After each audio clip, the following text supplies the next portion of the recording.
Hello friends, this is Pinky. Welcome to logical thinking. I hope आप सब अच्छे होंगे, मस्त होंगे, तंदुरुस्त होंगे। आज मैं आपके लिए 2 चैप्टर लेके आई हूँ, जिसमें से एक चैप्टर हमारा ज्योमेट्री होने वाला है, दूसरा हमारा जो चैप्टर है वो पॉलीगन होगा।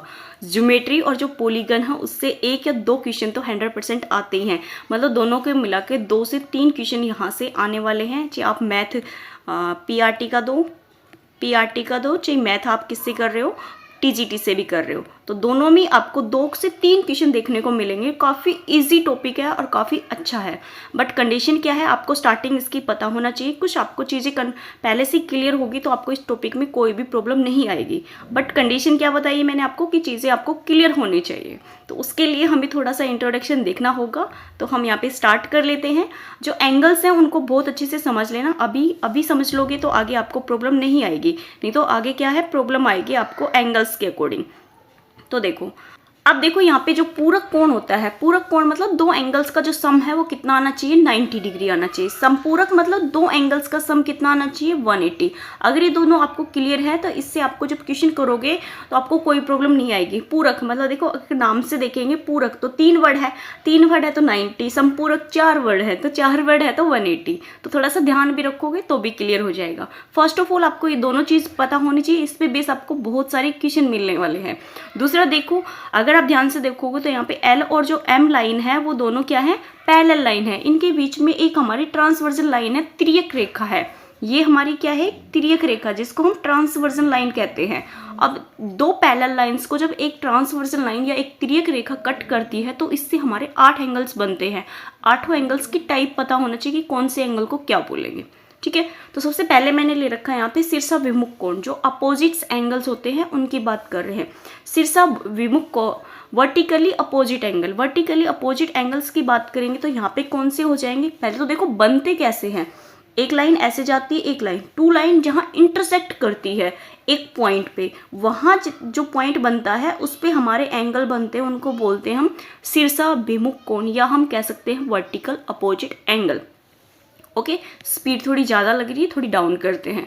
तो यहाँ पे शीर्षा विमुख कोण की जो कंडीशन है वो क्या है, अगर ये एंगल आपको 50 डिग्री दे रखा है तो इसके बिल्कुल सामने ये होगा, तो ये भी कितना हो जाएगा, 50। अगर ये 180 है तो इसके सामने भी 180 हो जाएगा।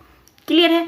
अगर हम इस डायग्राम के अकॉर्डिंग देखिए, एल और एम के अकॉर्डिंग देखें तो देखो यहाँ पे शीर्षा विमुख कोण है। एंगल 1 का कितना हो जाएगा, एंगल 3, और एंगल 2 का कितना हो जाएगा, 4। और यहाँ पे नीचे देखेंगे तो एंगल 8 का हो जाएगा एंगल 6, और 5 का हो जाएगा एंगल 7। तो ये चारों ही एंगल आपको क्लियर होने चाहिए। फर्स्ट ऑफ ऑल आपको ये कंसेप्ट क्लियर होना चाहिए, इससे आप एंगल निकाल लोगे। सेकेंड देखो, संगत कोण। संगत कोण का मतलब कौन सा होता है, जो हमारे अपोजिट्स एंगल होते हैं, मतलब एक एक्सटीरियर एंगल और एक इंटीरियर एंगल। जैसे कि हमारा एंगल 1 और कौन सा, सॉरी, एक इंटीरियर होगा और एक हमारा एक्सटीरियर होगा। तो एंगल 1 के साथ एंगल आपको कौन सा मिलेगा, 5। इसको बोलते हैं संगत कोण। तो एंगल 1 इक्वल है एंगल 5 के, और एंगल जो 4 है वो इक्वल है एंगल 8 के। ठीक है, और साथ में जो एंगल 2 है वो इक्वल है एंगल 6 के, और एंगल 3 है वो इक्वल है एंगल 6 के। ओके, जो 3 है वो एंगल इक्वल है 7 के, तो 7 आ जाएगा। ये होते हैं हमारे संगत कोण। अब इन्हीं में 2 एंगल्स और आते हैं जिनका आपको पता होना और भी ज़्यादा मस्ट है, क्योंकि उनका यूज़ ज़्यादा होता है। तो यहाँ पे हम कोई अपोजिट ले लेते हैं कलर। तो देखो, अगर 2 पैरेलल लाइंस है तो पैरेलल लाइंस के बीच में जो एंगल्स बनते हैं, बीच में कौन सा एंगल, 2, 3 और 5 और 8, कौन सा बताया, 2, 3 और 5 और 8।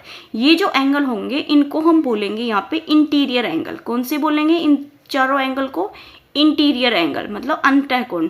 इंटीरियर एंगल मतलब अंतः कोण। और जो बाहर है इनको बोलते हैं 1, 4, 6, 8, इनको बोलते हैं एक्सटीरियर एंगल। एक्सटीरियर मतलब बाह्य कोण। अब देखो, अगर हमसे इसमें इंटीरियर एंगल पूछे तो इंटीरियर एंगल कौन सा हो जाएगा, एंगल नंबर 2 और एंगल नंबर 8। ये कौन से होंगे, इंटीरियर, मतलब इंटीरियर अपोजिट एंगल। एक एंगल 2 होगा और एक एंगल 8 होगा। अगर वो दूसरा कौन सा हो जाएगा, 3, और कौन सा हो जाएगा, 5। यहाँ पे 2 एंगल्स बनते हैं, मैंने कौन सा बताया, एंगल 2 इक्वल होगा एंगल 8 के, और एंगल जो 5 है वो इक्वल होगा 3 के। ये हमारे opposite vertical angle, interior angle है। कौन से हैं, अपोजिट, मतलब अपोजिट कौन से हैं, ये इंटीरियर एंगल। या फिर हम कह सकते हैं यहाँ पे अल्टरनेट भी लिख सकते हैं, ठीक है। वर्टिकल से ज़्यादा आप अल्टरनेट ले लो, तो यहाँ पे क्या होगा, अल्टरनेट इंटीरियर एंगल। कौन से, अल्टरनेट इंटीरियर एंगल। अंतः कोण, अंदर वाले कोण।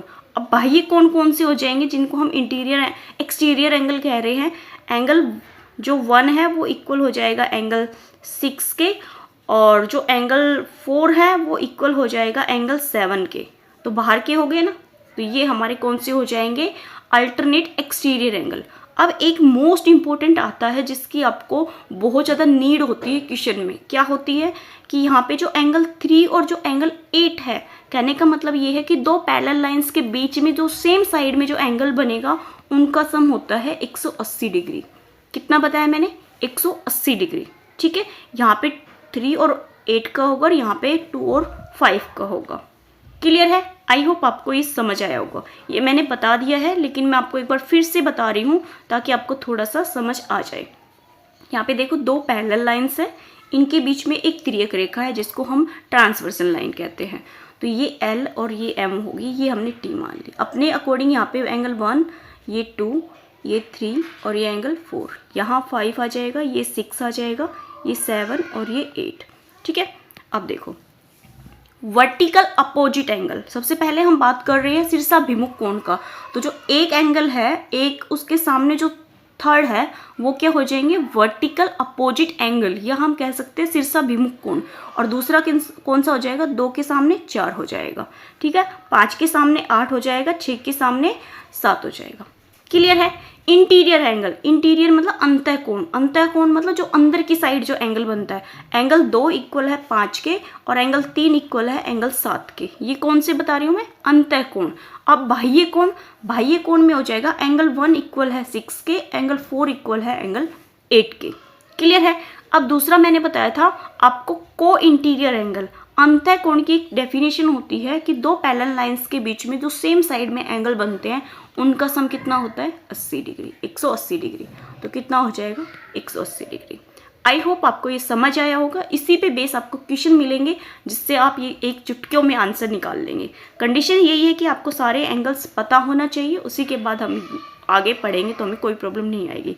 दूसरा, अगर कोई ट्रायंगल दे रखी है ना, क्या दे रखी है, ट्रायंगल। ट्रायंगल में जितने एंगल्स होते हैं, ट्रायंगल में एंगल कितने होते हैं, 3 होते हैं, तो उनका सम कितना होता है, 180। अगर हमें कोई क्वाड्रिलेटर दे रखा है, चतुर्भुज दे रखा है, उसमें कितना सम होता है, 360 डिग्री। आई होप आपको ये चीज़ें पहले से ही क्लियर हो।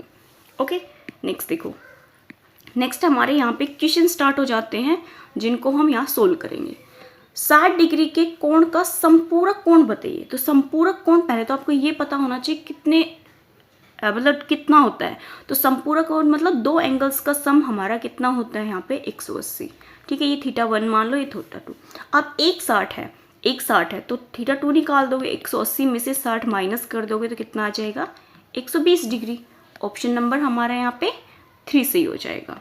नेक्स्ट देखते हैं। एक कोण अपने संपूरक कोण का 1/5 है। इसे इस कोण आएगा यहाँ पे, कोण का माप कितना है, मतलब जो संपूरक है उसका कितना है, 1/5। अब हमें और कुछ नहीं दे रखा। संपूरक कोण का सम कितना होता है, 180 हुआ है, हम पीछे देख के आए हैं। तो यहाँ पे इन दोनों का सम कितना है, 6x। अपनी मर्जी से मान लिया x, तो 6x हो गया। तो x की वैल्यू निकालेंगे तो 6 18, कितना हो गया, 30। तो कोण का माप पूछा है। अब देखो 30 भी हो सकता है, 30 को 5 से मल्टीप्लाई करेंगे तो कितना हो सकता है, 150। तो 150 ऑप्शन में है नहीं, तो क्या आंसर हो जाएगा, फर्स्ट। नेक्स्ट देखो, दो संपूरक कोण 3:2 के अनुपात में है, इनमें छोटा कोण का माप बताइए। रेशियो दे रखा है, रेशियो का सम करेंगे तो कितना आता है, 5x, और संपूरक कोण का सम कितना होता है, 180। x की वैल्यू निकालेंगे, 5×3 15, 5×6 30, कितना हो गया, 36 डिग्री। छोटा कोण कितना है, छोटा कोण कितना है, 2 से मल्टीप्लाई कर देंगे तो कितना आ जाएगा, 72 डिग्री। ऑप्शन नंबर 4 सही हो जाएगा। इस टाइप के क्वेश्चन आपको पीआरटी मैथ में देखने को मिलेंगे। एक कोण अपने पूरक कोण से 24 डिग्री अधिक है। कितना अधिक है, 24 डिग्री। इस कोण का माप कितना है। अगर देखो पूरक कोण का मतलब एक कोण और दो कोण, दोनों कोणों का सम कितना होना चाहिए, 90 डिग्री। अगर हमने एक कोण क्या मान लिया, थीटा मान लिया, ठीक है, तो दूसरा कोण कितना बता रहा है, दूसरा कोण हो कितना जाएगा, 90 माइनस थीटा हो जाएगा। भाई एक कोण अगर 90 है, दोनों कोणों का सम कितना होता है, 90 होता है। तो एक कोण अगर हमने थीटा मान लिया तो दूसरा क्या हो जाएगा, 90 माइनस थीटा, और उससे कितना अधिक बता रहा है, 24 अधिक बता रहा है, ठीक है। तो यहाँ पे थीटा और ये थीटा आ जाएगा तो 2 थीटा, और 90 प्लस में 24, तो यहाँ पे 2 थीटा की वैल्यू कितनी आ जाएगी, 4 9 2 11, तो थीटा की वैल्यू निकालो 114/2, 2 से काटेंगे, 2 5 10, 2 7 14, 57 डिग्री। यहाँ पे ऑप्शन में मिस हो गया था, यहाँ पे 5 आएगा, ठीक है। तो ऑप्शन नंबर हमारे यहाँ पे 3 सही आ जाएगा। जैसे क्वेश्चन की लैंग्वेज होगी वैसे क्वेश्चन को करना है। कंडीशन मैंने आपको स्टार्टिंग में बताई थी, आपको सारी चीज़ें पहले से क्लियर हो, इसका जो कॉन्सेप्ट है वो क्लियर हो, उसके बाद कोई प्रॉब्लम नहीं आएगी। फिर भी अगर क्लियर नहीं है तो क्वेश्चन भी अटैम्प्ट करते जाओगे साथ साथ, तो कोई दिक्कत नहीं आएगी। अब देखो यहाँ पे एक चीज़ और बताती हूँ, अगर आपको कोई भी स्ट्रेट लाइन मिलती है, अगर आपको स्ट्रेट लाइन मिलती है, उस पे एंगल्स का जो एंगल बनता है, कंप्लीट एंगल उस स्ट्रेट लाइन पे, उनका सम कितना होता है, 180। ये क्लियर होना चाहिए आपको, बिल्कुल एग्जैक्ट। क्या होता है, कोई भी लाइन है ऐसे नहीं बिल्कुल स्ट्रेट, ये ऐसे भी हो सकते हैं स्ट्रेट, ऐसे भी हो सकती है, ऐसे भी हो सकते हैं। मतलब कहने का ये है कि बिल्कुल क्या होनी चाहिए, स्ट्रेट लाइन, उस पे एंगल्स का सम कितना होता है, 180। अब देखो ये स्ट्रेट लाइन है ए और बी, और इस पे एक एंगल दे रखा है, तो इसका मतलब ये दोनों एंगल्स का सम कितना होगा, 180 डिग्री। इन दोनों एंगल्स को ऐड कर देंगे, 68 प्लस में x इक्वल टू 180। कहने का मतलब है 180 में से हम 68 को माइनस कर देंगे तो क्या आ जाएगा, 2 आ जाएगा, 7 में से 1 और ये 1 कितना आ जाएगा, 112 डिग्री। ऑप्शन नंबर हमारा सी सही हो जाएगा। नेक्स्ट देखो, यहाँ पे देखो, अभी क्वेश्चन को भी पढ़ने की जरूरत नहीं है, अगर आप इसको देख लोगे तो डायग्राम को, यहाँ पे एक स्ट्रेट लाइन है, उस पे 2 एंगल्स बना रखे हैं। तो स्ट्रेट लाइन का भी क्या बताया, दोनों का स्ट्रेट लाइन पे जितने भी एंगल बनेंगे, ऐसा नहीं है एक एंगल, यहाँ 2 हो या 3 हो या 4 हो या 5 हो, सभी का सम एक साइड में होने चाहिए। बस कंडीशन ये है कि जो स्ट्रेट लाइन है उसके एक साइड होने चाहिए, या तो ऊपर हो या नीचे हो। तो सभी का सम कितना होगा, 180 डिग्री। तो देखो 3x प्लस में 20 प्लस में 4x माइनस का 36 इक्वल टू 180। सोल्व कर लो, 3 और 4 7x, 20 माइनस कर देंगे तो कितना आ जाएगा, माइनस का 16 इक्वल टू 180। तो 7x इक्वल टू 180 प्लस में 16, तो 7x कितना हो जाएगा, 6 9 और 1, x की वैल्यू निकाल लो, 7 से काट दो, कितना आ जाएगा, 7 दूनी 14, 5 बचेगा, 7 8 56, x की वैल्यू कितनी आ जाएगी, 28। ऑप्शन नंबर हमारे यहाँ पे जो बी है वो सही हो जाएगा। नेक्स्ट देखो, अभी भी आपको एक स्ट्रेट लाइन दिख रही है और उस पर एंगल्स बने होते हैं, जैसे मैंने बताया था वैसे ही आपको इसमें करना है। सभी एंगल्स का सम कितना होगा, 180। तो एंगल्स का सम कितना हो जाएगा, 3x माइनस 8 प्लस में 50 प्लस में x प्लस में 10 इक्वल टू कितना आएगा, 180। अब देखो 50 ये है, 10 ये, 60 हो गया, 60 में से 8 जाएगा, 60 में से 8 जाएगा तो 52 बचेगा, 3x और 1x 4x, तो प्लस का क्या आ जाएगा यहाँ पे, 52 इक्वल टू 180। तो 4x इक्वल टू 180 माइनस 52, तो 4x इक्वल टू 10 में से 2 जाएगा 8, यहाँ 7 बचेगा, 2 और 1, तो x की वैल्यू निकाल दो यहाँ से, 4 से काटेंगे तो 4 3 12, 4 दूनी 8, 32 डिग्री। ऑप्शन नंबर हमारे यहाँ पे फर्स्ट है, ये सही हो जाएगा। नेक्स्ट देखो, अब देखो डायग्राम के अकॉर्डिंग ही समझ में आ जाता है। ए बी और सी डी क्या है, प्रतिच्छेद कर रही है एक पॉइंट पे, मतलब इंटरसेक्ट कर रही है एक पॉइंट पे, उस बिंदु का नाम है ओ। यहाँ पे एक एंगल दिया हुआ है, पूछा कौन सा है ये जरूरी है, बी ओ डी। देखो बी ओ डी ये वाला एंगल पूछा है, और ए ओ डी और ये एंगल पूछा है। अब आपको मैंने एक ही कंडीशन बताई थी कि जो शीर्षाभिमुख कोण होते हैं, वर्टिकली अपोजिट एंगल्स होते हैं, वो क्या होते हैं, इक्वल। तो ए ओ सी के सामने कौन सा है, बी ओ डी है ए ओ सी के सामने, तो ये दोनों कोण क्या हो जाएंगे, इक्वल। तो ये कितना हो जाएगा, 50 डिग्री। क्लियर है।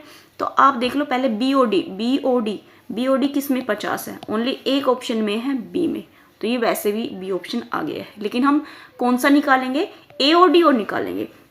अब ध्यान से देखो, ये एक स्ट्रेट लाइन बन रही है, ये स्ट्रेट लाइन है, इस लाइन के ऊपर ये एंगल कितने का है 50 का, तो ये कितने का बचेगा 180 में से 50 माइनस कर देंगे तो कितने का बचेगा 30 डिग्री का। आ गया ना ऑप्शन नंबर बी। ऐसे आपको करने हैं। नेक्स्ट देखो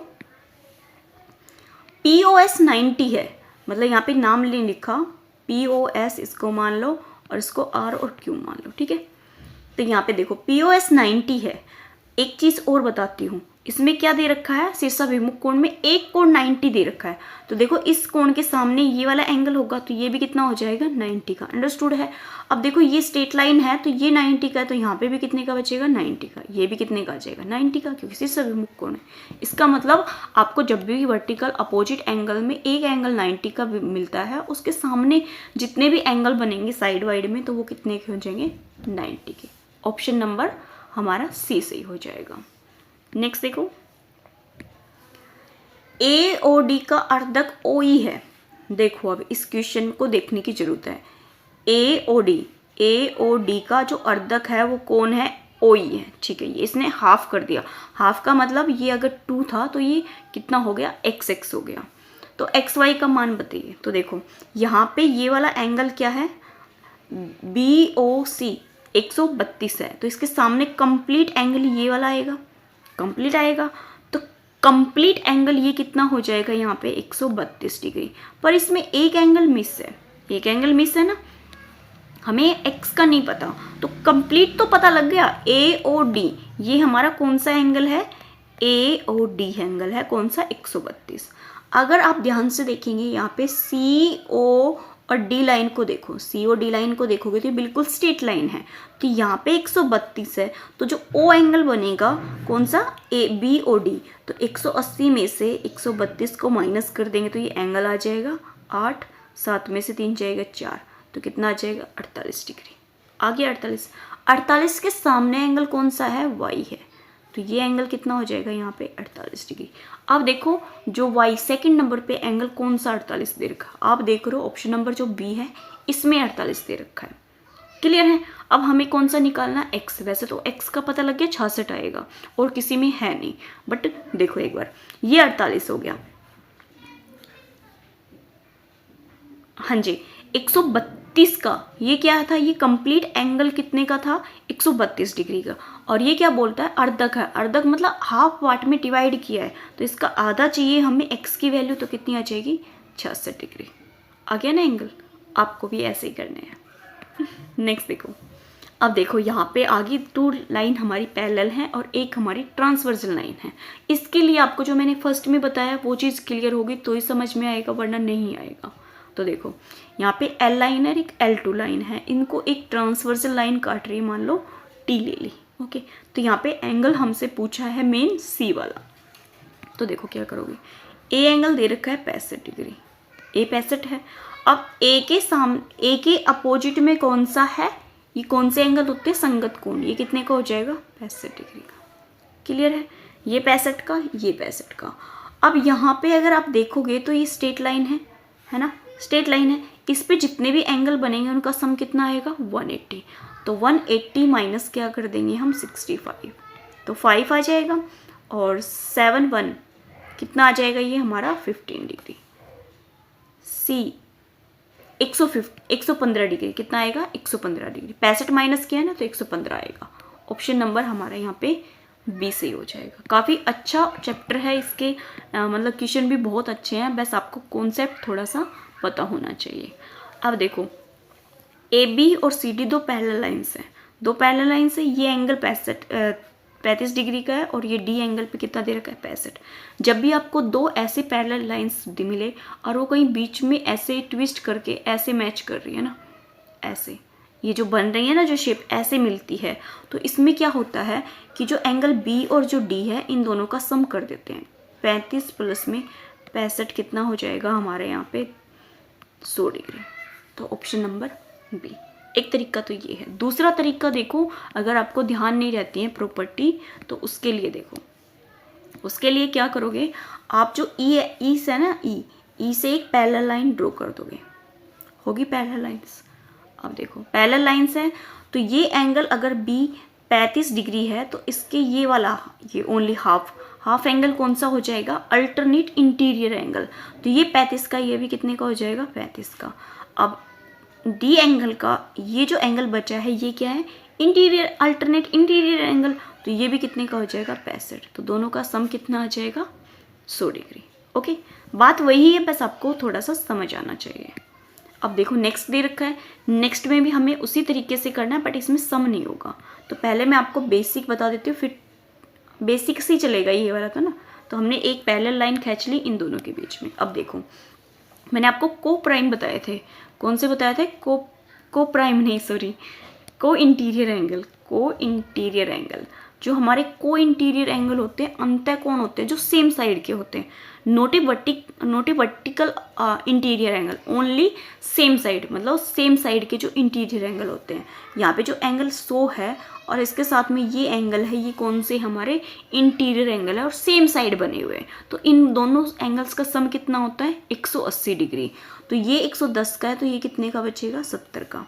तो सेम बात इसके लिए हो जाएगी, सी और जो यहाँ पे ये वाला एंगल है ये सेम साइड के इंटीरियर एंगल है। क्योंकि ये जो लाइन है इसको हम GH नाम दे दे, तो GH भी जो है वो CD के पैरेलल है। तो पैरेलल लाइंस के बीच में जब हमारे ये दोनों एंगल्स का सम कितना होना चाहिए, 180। तो इसमें से 120 है, तो बचा कितना, ये 60। अब इन दोनों का सम कितना आ जाएगा, 60 और 70, 150 डिग्री, 150 नहीं सॉरी 130 डिग्री। कितना आएगा, 130 डिग्री। तो ऑप्शन नंबर हमारा यहाँ पे ए सही हो जाएगा। ओके, नेक्स्ट देखो क्या दे रखा आपको, AB पैरेलल है और CD पैरेलल है। तो इसके लिए भी आपको एक पैरेलल लाइन ड्रॉ करनी है। ये क्वेश्चन जो मैं आपको करा रही हूँ ये सेम क्वेश्चन आते हैं लगभग, इनमें जो एंगल होते हैं वो भी सेम होते हैं। तो जो AB पैरेलल है और CD पैरेलल है, यहाँ पे हमने GH और ले ली, जो क्या है वो भी पैरेलल, क्या है, पैरेलल है GH भी। अभी मैंने आपको बताया कि जो सेम साइड में इंटीरियर एंगल बनते हैं उनका सम कितना होता है, 180। ये 120 है, तो जो मैंने एंगल लगाया है ये कितना हो जाएगा, यहाँ से 60 डिग्री। दोनों का सम हो गया। ये 100 है, तो ये कितना बचेगा, 80 डिग्री। अब GH है, ये स्ट्रेट लाइन है, स्ट्रेट लाइन पे एंगल्स का सम कितना होता है, 180 डिग्री। 60 और 40 कितने हो गया, 140। 140 को 80 में से माइनस करेंगे तो 40 डिग्री। तो X कितना आ जाएगा, यहाँ से 40 डिग्री। अगर आपको कॉन्सेप्ट क्लियर है तो आप ओरल भी इन क्वेश्चन को बहुत अच्छे से कर सकते हो, लिखने की जरूरत नहीं पड़नी चाहिए, आई हो। ओके, नेक्स्ट देखो, एक त्रिभुज के कोणों का अनुपात दे रखा है, इनमें से सबसे छोटे कोण का माप कितना है। अब त्रिभुज के कोणों का अनुपात दे रखा है, तो त्रिभुज के जितने एंगल्स होते हैं उनका सम कितना होता है, 180 डिग्री। तो हम इन तीनों को भी ऐड कर लेंगे, 7 और 3 10 और 2 12, 12x आ गया। x का मतलब हमने उस एंगल को नाम दे दिया। जब हमारे रेशियो होते हैं तो उसमें हम कोई वेरिएबल मान लेते हैं, तो आप x मान लो, y मान लो, कुछ भी मान लो, तो हमने x मान लिया। तो x की वैल्यू कितनी आ जाएगी, 180/12। 12 से काटेंगे तो 12 कम 12 6, 12 12 पंजे 60। कितना आ गया, x की वैल्यू 15। पूछा कौन सा है, छोटा पूछा है, तो छोटा है कितना, 2 को 15 से मल्टीप्लाई कर देंगे तो कितना आ जाएगा, 30। ऑप्शन नंबर हमारा यहाँ पे जो डी है ये सही हो जाएगा। ओके, नेक्स्ट देखो, त्रिभुज ABC में यहाँ पे एंगल्स इस तरीके से दे रखा है, मतलब 2 टाइम जो एंगल A है वो इक्वल है 3 टाइम ऑफ एंगल B के, इक्वल है 6 टाइम ऑफ एंगल C के। अगर आपने मेरी रेशियो की वीडियो देखी है तो आपको इन एंगल्स को पता होगा कैसे सोल्व करना है। जैसे हमने रेशियो में सोल्व किया था वैसे ही कर लेंगे। तो ये हमारे इक्वल में है तो इनको रेशियो में बना लेते हैं, एंगल A और एंगल B और एंगल C। अब देखो जिसको निकालना है उसको छुपो लो, हमें A चाहिए तो A को छुपो लिया। अब जो बचा है उन दोनों को कांस्टेंट को मल्टीप्लाई कर देंगे, तो 6 18। अब हमें B निकालना है, B को छुपो लो, 6 और 2 की मल्टीप्लाई कितनी आ जाएगी, 12। अब C को निकालना, C को कंप्लीट को छुपाना है, 3 और 2 की मल्टीप्लाई कितनी आ जाएगी, 6। अब इन सभी में 6 आपको कॉमन दिख रहा है तो कट कर दो, 6 18, 6 दूनी 12 और 6 एकम 6। इतना क्लियर है। अब आपको एंगल B निकालना है, लेकिन पहले तो ये पता होना चाहिए कि एंगल्स आएगा कितना, है ना। तो देखो 3 और 2 5 और 1 6, जो 6x की वैल्यू है वो किसके इक्वल आ जाएगी, 180 के। क्यों, मतलब जो ट्रायंगल है उनमें जो एंगल्स का सम कितना होता है, sum of all angle in triangle 180। तो x की वैल्यू निकालेंगे तो कितनी आ जाएगी, 30। पूछी किसकी है, b है कितना, 2 से मल्टीप्लाई कर देंगे तो कितना आ जाएगा, 60। तो ऑप्शन नंबर हमारा यहाँ पे सी सही हो जाएगा। नेक्स्ट देखो, चक्रीय चतुर्भुज है ABCD। ABCD एक चक्रीय चतुर्भुज है, उसमें एक एंगल दे रखा है 80 डिग्री, तो C पूछा है। अगर आपको कहीं भी चक्रीय चतुर्भुज दिख जाए, साइक्लिक क्वाड्रिलेटरल दिख जाए, तो उसमें जो अपोजिट एंगल होता है, मतलब एंगल A और जो एंगल प्लस में C है, उन दोनों का सम कितना होता है 180 डिग्री, और एंगल B प्लस में एंगल D का कितना हो जाएगा 180 डिग्री। अगर ये 80 का है तो ये कितना का हो जाएगा 100 डिग्री का। ओके, ऑप्शन नहीं दे रखे इसमें। नेक्स्ट देखो, ABCD एक चक्रीय चतुर्भुज है। चक्रीय चतुर्भुज है तो मैंने आपको जो बताया वो क्लियर हो गया, ठीक है। अब दे दो AB और जो DC है वो पैरेलल है। AB और जो DC है ये दोनों क्या है, पैरेलल है। तो BAD कौन सा पूछा है, BAD। BAD एंगल दे रखा है 100 डिग्री, तो पूछा कौन सा है, ABC। ये वाला एंगल पूछा है आपसे, B वाला। तो देखो, चक्रीय चतुर्भुज है तो अपोजिट एंगल्स का सम 180, तो A अगर 100 है तो C एंगल कितना हो जाएगा 80 डिग्री। क्लियर है। अब इसमें एक लाइन दे रखी है, अगर आप ध्यान से देख रहे हैं तो जो AB और जो DC है वो दोनों क्या है, पैरेलल है। दो पैरेलल लाइंस है, उनमें से एक ट्रांसवर्सल लाइन दिख रही है आपको C और B वाले, तो C एंगल आपको दे रखा है 80 डिग्री, तो ये एंगल पूछा है। जस्ट मैंने आपको अभी बताया, जब सेम इंटीरियर एंगल होते हैं वन साइड में, तो उन दोनों एंगल्स का सम कितना होता है 180 डिग्री। तो एक 80 है तो दूसरा कितना बचेगा 100 डिग्री। तो ऑप्शन नंबर हमारा जो B है वो सही हो जाएगा। ओके, नेक्स्ट देखो, एक समचतुर्भुज है। अब हमारे पास आ गई रोम्बस। समचतुर्भुज है, यदि A एंगल 70 है तो पूछा है आपसे CDB, ये वाला एंगल पूछा है। अब देखो, रोम्बस है, रोम्बस में अपोजिट एंगल इक्वल होते हैं। हर एक क्वाड्रिलेटर की, हर एक ट्रायंगल की एक अपनी कंडीशंस होती हैं, प्रॉपर्टी होती है। अगर वो आपको याद है तो इन क्वेश्चन में आई होप आपको कोई प्रॉब्लम नहीं आनी चाहिए। बट कंडीशन याद नहीं है तो बेटा करो याद, क्योंकि याद नहीं करोगे तो कहाँ से सोल्व करोगे। अब देखो, मैंने क्या बताया, अगर आपकी रोम्बस है, समचतुर्भुज है, तो अपोजिट्स एंगल्स क्या होते हैं, इक्वल। ये 70 है तो ये भी कितने का हो जाएगा 70 डिग्री।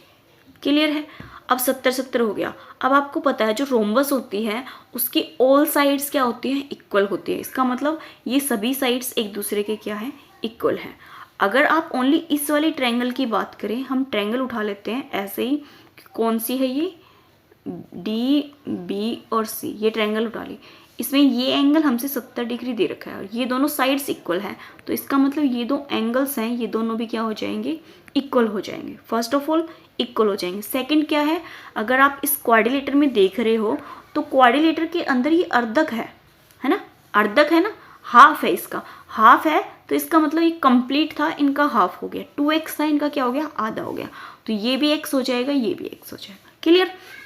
अब ट्रायंगल्स का सम कितना होता है 180 डिग्री, तो 70 प्लस में 2x कितना हो जाएगा 180 डिग्री, तो 2x की वैल्यू कितनी हो जाएगी 110 डिग्री, माइनस कर देंगे और x की वैल्यू कितनी हो जाएगी 5 से 55, तो x की वैल्यू कितनी हो जाएगी 55। तो जो हमसे एंगल पूछा था वो कितना हो जाएगा यहाँ से 55 डिग्री। नेक्स्ट देखो,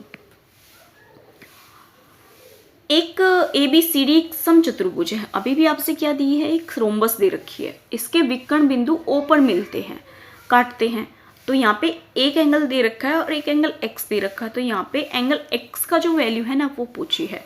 अगर आपको ध्यान हो तो रोम्बस में जो हमारे डायगोनल्स होते हैं AC और क्या BD, वो जहाँ मिलते हैं, जहाँ इंटरसेक्ट करते हैं, वहाँ पे कितने डिग्री का एंगल बनाते हैं 90 डिग्री का। इसका मतलब O पे कितने डिग्री का एंगल बन जाएगा, चारों साइड में 90 का।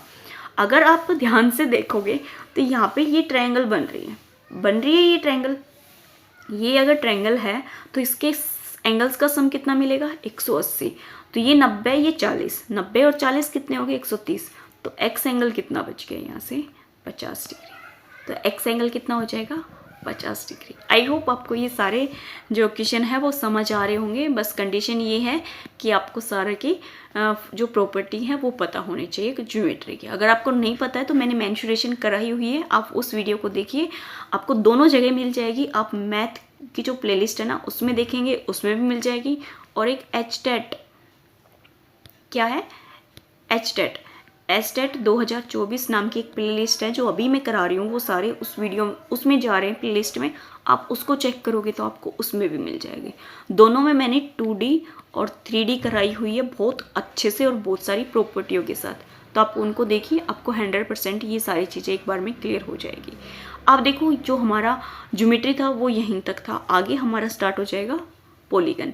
पॉलीगन के लिए भी एक ही कंडीशन है, वो क्या है कि आपको पॉलीगन की भी प्रॉपर्टीज़ पता हो कि पॉलीगन में कौन कौन से फॉर्मूले लगते हैं।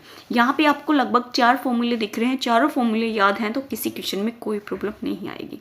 तो देखो फर्स्ट, बहुभुज के अंतः कोणों का योग, योग कितना होता है 180 n-2, और बाह्य कोण का योग हमेशा कितना होता है 360 डिग्री। 2 फॉर्मूले याद हो गए। अब अगर समबहुभुज है तो उसका एक कोण निकालना हो तो आपको ये फॉर्मूला है, ये दोनों सेम फॉर्मूले हैं, योग है तो n से डिवाइड नहीं करना, अगर एक कोण निकालना है तो n से डिवाइड करना है। ओके, और एक मोस्ट इंपॉर्टेंट ये वाला फॉर्मूला भी है, अंतः कोण और जो बाह्य कोण होता है उन दोनों का सम कितना होता है 180 डिग्री। इंटीरियर और एक्सटीरियर एंगल का सम कितना होता है 180 डिग्री। 4 फॉर्मूले हैं, याद रखना, एक क्वेश्चन एक बार में निकल जाएगा, चाहे आप टीजीटी दे रहे हो, चाहे आप पीआरटी दे रहे हो, चाहे आप पीजीटी दे रहे हो। देखो, एक समबाहु पंचभुज के प्रत्येक अंतःकोण का माप कितना है। क्या बोला, प्रत्येक अंतःकोण का, तो एक अंतःकोण का माप पूछा है यहाँ पे, तो क्या है यहाँ पे पंचभुज है, तो उस पंचभुज है तो फॉर्मूला क्या होता है हमारा n-2 इंटू में 180 अपॉन में क्या होता है यहाँ पे n, यही होता है। तो पंचभुज में से 5 - 2 करेंगे तो कितना आ जाएगा 3 इक्वल टू 180 अपॉन में कितना आ जाएगा 5। ओके, तो देखो 5 से काटेंगे तो 5 × 15 और 5 × 30 36, 36 को 3 से करेंगे 18 9 10 108 डिग्री, कितना आ जाएगा 108 डिग्री। ऑप्शन नंबर हमारा सेकंड से। फॉर्मूले याद होंगे तो ही होंगे बेटा ये, नहीं तो नहीं होंगे। एक समबाहु षटभुज के सभी अंतःकोणों का योग, अब आपसे क्या पूछा है योग, वो नहीं पूछा, एंगल नहीं पूछा, अब आपसे योग पूछा है, तो योग के लिए फॉर्मूला क्या है हमारा n-2 इंटू में 180, इसमें डिवाइडेड बाय n नहीं करेंगे हम, तो षटभुज है, षटभुज मतलब 6 भुजा, तो 6 - 2 करेंगे तो कितना आ जाएगा 180 डिग्री, 6 में से 2 जाएगा तो 4 इंटू में 180 आ जाएगा, तो 0 8 चौक 32 3 4 7 कितना आ जाएगा 720। ऑप्शन नंबर हमारे यहाँ पे 4 से हो जाएगा। नेक्स्ट देखते हैं, एक समबाहु बहुभुज का प्रत्येक बाह्य कोण 40 डिग्री का है, तो बहुभुज की भुजाओं की संख्या याद कीजिए। अगर एक चीज़ और, अगर आपको बहुभुज की भुजाएं निकालनी है, भुजाएं या आप कह सकते हो साइड निकालनी है, तो इसका फॉर्मूला होता है 360 अपॉन में बाह्य कोण या आप कह सकते हो एक्सटीरियर एंगल। कौन सा होता है एक्सटीरियर एंगल, आप इसको भी ध्यान रखोगे तो आपके बहुत काम आने वाला है। देखो, अब देखो भुजा निकालनी है और बाह्य कोण कितना दे रखा है 40 का, तो साइड निकालनी है, तो बाह्य कोण 360 का है, सॉरी जो एंगल है वो 360 का है, उसको 40 से डिवाइड कर देंगे ओनली, तो 0 से 0 4 9 36, साइड कितनी आ जाएगी 9। ऑप्शन नंबर सेकंड से हो जाएगा। क्या बताया, साइड इक्वल होती है 360 अपॉन में बाह्य एंगल। ओके, कई बार वो बाह्य एंगल नहीं देता, आपको साइड दे देता है, तो आप उससे भी निकाल सकते हो, डिपेंड करता है क्वेश्चन की लैंग्वेज पे। नेक्स्ट देखो, एक समबाहु बहुभुज के प्रत्येक अंतःकोण और बाह्य कोण का अंतर 60 डिग्री है, तो बहुभुज की भुजाओं की संख्या पूछिए। आप देखो लैंग्वेज क्या दे रखी है, जो हमारा इंटीरियर कोण एंगल है, हम यहाँ पे आई ले लें, इंटीरियर प्लस में एक्सटीरियर एंगल का सम कितना होता है 180 डिग्री, ये हमें पता है। और इसने दिया क्या है, जो इंटीरियर एंगल है और जो एक्सटीरियर एंगल होता है उन दोनों का अंतर कितना दे रखा है 60 डिग्री। अब देखो यहाँ पे आपको कौन सा एंगल निकालना है, एक इंटीरियर निकालना है, एक एक्सटीरियर। एक आपको वैल्यू प्लस में दे रखी है और एक माइनस में दे रखी है, तो आपको क्या करना है, जैसे मान लो आपको इंटीरियर एंगल निकालना है तो दोनों का सम कर दो, दोनों का सम करोगे तो कितना आ जाएगा 0 4 और 240, डिवाइड कर दो 2 से, तो कितना आ जाएगा यहाँ से 120। तो इंटीरियर एंगल 120 का है, एक्सटीरियर निकालेंगे तो क्या करेंगे, इन दोनों वैल्यू को माइनस कर देंगे, तो कितना आ जाएगा हमारा यहाँ से 120, डिवाइड कर देंगे 2 से, तो कितना आ गया 60 डिग्री। अब आपसे पूछा क्या है, बहुभुज की संख्या है पूछिए। जब हमारी साइड्स होती हैं, साइड्स क्या होती हैं, 380 डिग्री ना 360 डिग्री अपॉन में क्या हो जाएगा, बाह्य, या हम कह सकते हैं यहाँ पे एक्सटीरियर एंगल। तो 360 बटे एक्सटीरियर, एक्सटीरियर कौन सा है, 60 डिग्री, तो 60 आ जाएगा, 0 से 0 6 से काटेंगे तो कितना आ जाएगा, 36। तो ऑप्शन नंबर हमारा यहाँ पे फर्स्ट सही हो जाएगा। ओके, नेक्स्ट देखो, एक समबाहु बहुभुज के अंतः कोण और बाह्य कोण का अनुपात दे रखा है और बहुभुज की संख्याएं पूछी है। अब क्या दे रखा है, रेशियो दे रखा है, और हमें पता है एक इंटीरियर और जो एक्सटीरियर एंगल होता है उनका सम होता है 180 डिग्री। तो यहाँ पे दोनों का सम कितना हो जाएगा, 9x इक्वल टू 180। x की वैल्यू निकालेंगे तो कितना आ जाएगा, 20। पूछा क्या है, बहुभुज की संख्या है। तो जो इंटीरियर एंगल है, जो हमारे बाह्य कोण है, वो कितना हो जाएगा यहाँ से 7 गुना 20 140, और जो एक्सटीरियर है वो कितना हो जाएगा यहाँ से 2 इंटू में 20, यहाँ से 40 डिग्री। निकालना क्या है, बहुभुज की संख्या है, n निकालनी है। तो यहाँ से कितना हो जाएगा 360 बटे 40, 0 से 0 4 9 36। तो साइड कितनी आ जाएगी, 9। इसमें भी ऑप्शन नहीं है, तो आप जो 4 है इसको 9 बना लीजिए। ओके, सारे क्वेश्चन आपको यही करना है। कंडीशंस मैंने आपको 2-3 बताई है, वो आप याद रखोगे तो आपको इन क्वेश्चन में कोई प्रॉब्लम नहीं आएगी। अब देखो, एक समबाहु बहुभुज के सभी अंतः कोणों का योग दे रखा है, सभी अंतः कोणों का योग है। इस बहुभुज की भुजाओं की संख्या पूछी है, तो अब सभी का क्या दे रखा है, योग। योग होता क्या है, 180 इक्वल टू n-2 इंटू में 180। अब देखो, ये हमारा सम होता है किसी भी अंतः कोण का निकालने के लिए। अब यहाँ पे कितनी भी साइड हो उसका सम इस वाले फॉर्मूले से निकलता है। तो इसमें काट दो, 0 से 0 काटेंगे, 9 दूनी 18, 9 से काटेंगे 9 एकम 9, 9 दूनी 18, 2 से काटेंगे कितना आ जाएगा 6। 6 की वैल्यू कितनी आ गई, n-2। निकालनी किसकी है, n की, तो इधर आके कितना हो जाएगा 8। तो जो n की वैल्यू है वो हमारी आ जाएगी 8। जो बहुभुज की संख्याएं हैं वो होगी 8। ओके, नेक्स्ट देखो, एक षटभुज में कितने विकर्ण होते हैं। किसी भी आप मतलब शेप की बात कर लो और उसमें आपसे डायगोनल पूछे, तो डायगोनल्स के लिए हमारा फॉर्मूला क्या होता है, डायगोनल को हम विकर्ण ही बोलते हैं, n इंटू n-3 अपॉन में 2। ये हमारा फॉर्मूला होता है किसी भी डायगोनल को निकालने के लिए। तो देखो, षटभुज मतलब 6 भुजाएं हैं, तो डायगोनल निकालना है तो 6 भुजाएं, 6 को 3 में से माइनस करेंगे तो 3 आ जाएगा, अपॉन में 2, 2 से काटेंगे तो 3, 3 3 जा 9। कितने डायगोनल आ जाएंगे, 9। ऑप्शन नंबर 4 सही हो जाएगा। नेक्स्ट, डेकागन के कितने विकर्ण हैं। अब आपको डेकागन ही नहीं पता तो आपको नहीं पता लगेंगे इसमें कितने विकर्ण हैं। डेका मतलब होता है 10, जिसमें कितने साइड्स होती है, 10 साइड, उसको हम बोलते हैं डेकागन। तो डायगोनल का फॉर्मूला वही है, कितना, n मतलब 10, 10-3 अपॉन में 2। तो यहाँ पे देखो 10 इंटू में 7 अपॉन में 2, 2 से काटेंगे तो कितना आ जाएगा 5, 7 5 35। डेकागन में कितने विकर्ण होते हैं, 35। ऑप्शन नंबर यहाँ पे 3 सही हो जाएगा। एक चीज़ और बताती हूँ, कई बच्चों को तो है ना ये नहीं पता लगता कि ट्रायंगल में कितने डायगोनल होते हैं। जो हमारी ट्रायंगल है उसमें कितने डायगोनल होते हैं। अगर आप वीडियो वॉच करते हैं तो आप मुझे इसका कमेंट करके बताना कि ट्रायंगल में कितने एंगल होते हैं, ठीक है। नहीं तो मुझे याद रहेगा तो मैं अगली में ज़रूर बता दूँगी, नहीं तो लास्ट में बता दूँगी। इसके लिए आप कमेंट करना, बट चीटिंग नहीं करना, अपने खुद से बताना कि कितने होते हैं। नहीं पता लगेगा तो हम तो बता ही देंगे आपको, है ना, क्योंकि हमारा बताना काम है और आपका जानना काम है। एक बहुभुज के 27 विकर्ण है, तो भुजाओं की संख्या बताइए। अब देखो, इसने डायगोनल दे दिया और क्या पूछे, साइड पूछे। तो डायगोनल का फॉर्मूला क्या होता है कि n इंटू n-3 अपॉन में 2। ये किसके इक्वल होता है, डायगोनल। डायगोनल की वैल्यू कितनी दे रखी है, 27, ये दे रखा है। अब इस क्वेश्चन को अगर आप सोल्व करोगे तो ये आपकी क्वाड्रिक इक्वेशन बनेगी, बट आपको क्वाड्रिक इक्वेशन नहीं बनानी है, ठीक है। क्यों नहीं बनानी, क्योंकि टाइम वेस्ट होगा। अब आपको क्या करना है, ये जितनी भी दे रखी है ये सारी क्या है, भुजा है, तो इनमें से कोई एक ऑप्शन उठा लो। मान लो आपने 10 उठा लिया, तो यहाँ पे n की वैल्यू 10 रख दी, और 10-3 करेंगे तो कितना आ जाएगा, 7 अपॉन में 2, कितना आ रहा है 35 आ रहा है ना, 5 आ जाएगा, 5 की मल्टीप्लाई 35। अभी हम पीछे करके आए हैं, तो इसका मतलब 10 तो नहीं हो सकता।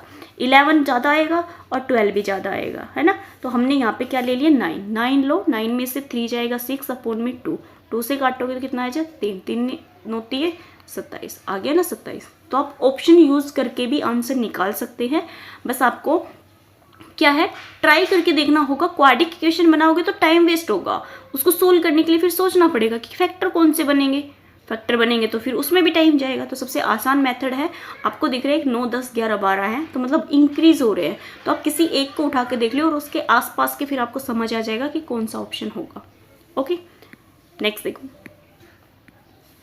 एक पंचभुज के कोणों का अनुपात दे रखा है। कौन सी है, पंचभुज, जिसमें 5 साइड है। सबसे छोटे कोण का माप पूछा है, तो सबसे छोटे कोण का तो माप पूछा है। पहले तो हमें यही पता होना चाहिए कि पंचभुज में कोणों का योग कितना होता है।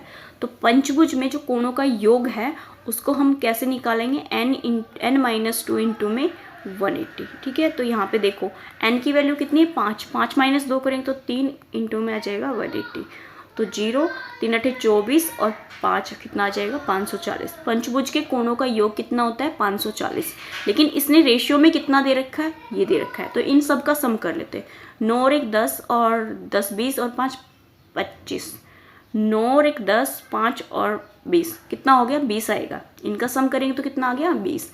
20 x की वैल्यू कितनी आ गई 540, x की निकालेंगे तो कितनी आ जाएगी 540 बटे 20 आ जाएगा। तो कट कर दो, 2 से काट दो, 2 दूनी 4, 2 सत्ते 14, 27 आ गए। सबसे छोटे कोण का पूछा है, तो सबसे छोटा वाला कोण कितना है, 1, 1 की 27 से मल्टीप्लाई करेंगे तो कितना आएगा 27। अगर ये सबसे बड़े का पूछता तो 27 से मल्टीप्लाई कर देते हैं हम 9 को। ओके, जैसा वो बोलता है वैसा आपको क्वेश्चन में करना होता है। नेक्स्ट देखो, एक सम बहुभुज के बाह्य कोण और अंत्य कोण का अनुपात दे रखा है। तो बहुभुज की संख्याएं पूछिए। अब इसने बाह्य और अंत्य कोणों का रेशियो दे रखा है, तो दोनों का योग कितना हो जाएगा यहाँ से 5x, और होता कितना है अंत्य कोण और बाह्य कोण का 180। तो x की वैल्यू निकालेंगे तो 5 3 15, 5 30 36। बहुभुज की संख्याएं पूछिए, तो सबसे पहले आपको पता होना चाहिए यहाँ पे बाह्य एंगल कितने का बनेगा। तो देखो सबसे पहले क्या दे रखा, बाह्य, फिर दे रखा अंत्य। इसका मतलब जो फर्स्ट वाला रेशियो है वो बाह्य का है और बाद वाला किसका है, अंत्य का है। तो कितना हो जाएगा 36 इंटू 1 करेंगे तो 36, साइड निकालनी है तो 360 बटे 36 कर देंगे तो कितनी साइड्स आ जाएंगी 10 साइड्स। ऑप्शन नंबर हमारा 3 से ही हो जाएगा। ज़्यादा स्पीड है मेरी, मैं कोशिश तो करती हूँ कम कर लूँ बट हो नहीं पाती मेरे से। सम बहुभुज के प्रत्येक कोण का माप 108 है। ठीक है, बहुभुज की भुजाओं की संख्या देखिए। आप देखो इसमें जो बहुभुज के प्रत्येक कोण का माप 108 है, तो प्रत्येक का मतलब ये अंत्य कोण का है, किसका है, अंत्य कोण का मतलब 108 है। तो यहाँ पे बाह्य कोण कितना हो जाएगा, हमें क्या पता है कि 180 में से अगर हम अंत्य कोण को मतलब माइनस कर दे तो हमारा बाह्य कोण आ जाएगा। ठीक है, बाह्य कोण कितने का आ गया 72 डिग्री। बहुभुज निकालनी है, साइड निकालनी है, तो 360 बटे कितना आ जाएगा 72। 5 से काटेंगे तो कितना आ जाएगा 360, तो 5 आ जाएगा। ऑप्शन नंबर हमारा जो सेकंड है ये सही हो जाएगा। क्या किया है फिर से देखो, यहाँ पे एक कोण का माप 108 दे रखा है, जिसमें वो कौन सा कोण है, अंत्य कोण है। तो बाह्य कोण क्या होता है, इंटीरियर एंगल और एक्सटीरियर एंगल का सम 180 डिग्री होता है। तो इस फॉर्मूले से हम इसका क्या निकाल लेंगे, बाह्य कोण निकाल लेंगे। ठीक है, और जो फॉर्मूला है उसमें रख देंगे। बहुभुज का प्रत्येक कोण क्या आएगा, प्रत्येक कोण अंत्य कोण और बाह्य कोण का 11 गुना है। बहुभुज की संख्या बताइए। अब देखो जो हमारा इंटीरियर एंगल है, जो एक्सटीरियर एंगल है, बाह्य कोण का 11 गुना है। मतलब बाह्य कोण का अगर बाह्य कोण 1 ले लें तो इंटीरियर कितना हो जाएगा 11। अब इन दोनों का सम कितना है 12x, जबकि होता कितना है 180 डिग्री। तो x की वैल्यू निकालेंगे, 12 कम 12, 12 पंजे 60। पूछा कौन सा है, बहुभुज की संख्या है। तो जो एक्सटीरियर एंगल है वो कितना है 1, 15 इंटू 1 कर देंगे तो हमारा कितना आ जाएगा 15। n की वैल्यू कितनी आ जाएगी 360 बटे 15, तो 15 से काट देंगे, 15 दूनी 30, 15 चौके 60, कितना डिग्री आ रहा है 24, सॉरी डिग्री नहीं, कितनी भुजाएं आ रही 24। ऑप्शन नंबर हमारा यहाँ पे जो 4 है ये सही हो जाएगा। लास्ट क्वेश्चन बचा है इस सीरीज का, लास्ट भी नहीं था, आई थिंक यही लास्ट था, आई थिंक नहीं कंफर्म यही लास्ट था। आज हमने यहाँ पे 37 लिए थे, जिसमें से आपको 2 चीज़ें देखने को मिली है। एक तो आपको ज्योमेट्री मिली है और दूसरा कौन सा मिला आपको, पॉलीगन। आई होप आपको दोनों कॉन्सेप्ट अच्छे से क्लियर हो गए होंगे। मैं आपको फिर से बता रही हूँ, इन दोनों चैप्टर्स के लिए पहले आपको इनकी प्रॉपर्टीज़ पता होनी चाहिए। पॉलीगन के लिए तो आपको 4 से 5 फॉर्मूले हैं, वो पता होना चाहिए। कोई भी क्वेश्चन आ जाए आप चुटकियों में निकाल लोगे। ज्योमेट्री के लिए ज्योमेट्री की आपको सारी नॉलेज होनी चाहिए, लाइन्स, एंगल और कितने डिग्री का एंगल कौन सा बनता है, कौन सा इंटीरियर होता है, कौन सा एक्सटीरियर होता है, जो मैंने आपको बताया है वैसे ही। ओके, वीडियो पसंद आए तो प्लीज़ लाइक कीजिए, सब्सक्राइब कीजिए और अपने दोस्तों के साथ ज़रूर शेयर कीजिए। और जैसा भी आपको समझ आता है, जैसा भी आपको पढ़ के लगता है तो प्लीज़ कमेंट ज़रूर किया करो। मिलते हैं नेक्स्ट वीडियो में, तब तक के लिए थैंक यू फॉर वॉचिंग।